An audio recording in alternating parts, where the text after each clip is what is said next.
Hello दोस्तों, आज हम लोग मॉडल के बारे में समझेंगे। मॉडल है क्या?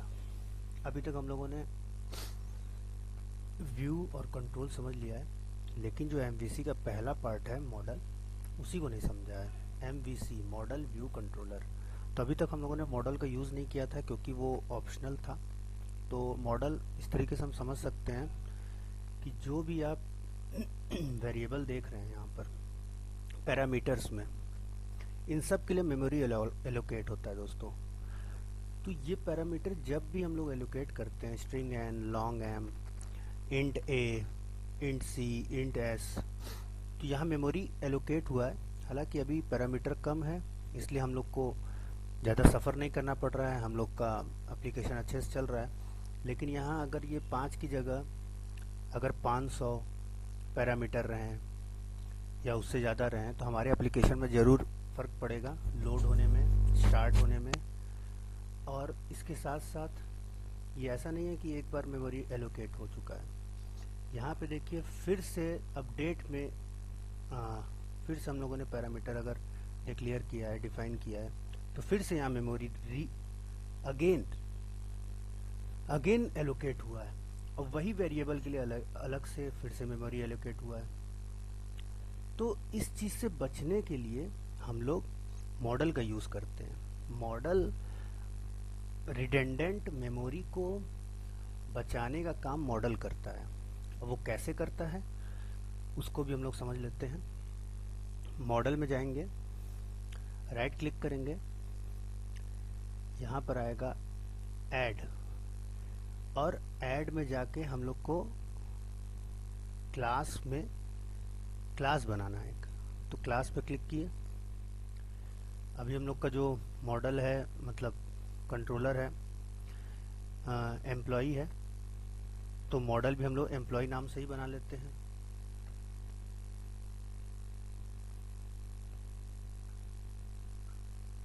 एम्प्लॉय मॉडल,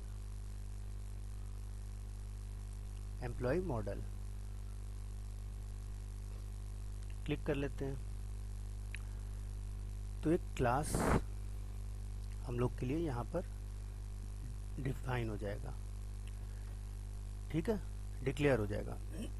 तो इसी के अंदर हम लोग सारे पैरामीटर को यहाँ पे हम लोग डिक्लेयर करेंगे, जिससे कि एक ही जगह और इस क्लास का मॉडल क्लास का एक ऑब्जेक्ट बनाएंगे जो कि शेयरेबल रहेगा, शेयरेबल अमंग देम।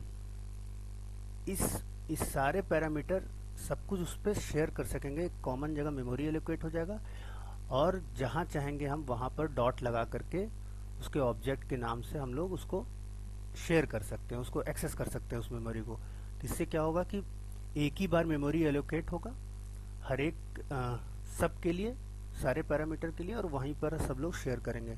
ये बार बार जहाँ भी हम लोग डिक्लेयर कर रहे हैं तो ये बार बार एक ही वेरिएबल के लिए मेमोरी बार बार जो असाइन हो रहा है वो नहीं होगा। और इसके बाद हम लोग ये जितना भी हम लोग पढ़ रहे हैं अभी, इन सब को कहा जाता है ADO.NET।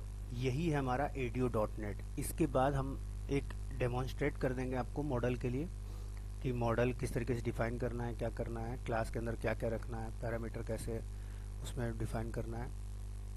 तो जो भी यहाँ पर पैरामीटर्स आपको दिख रहे हैं इसको वेरिएबल यहाँ कहते हैं।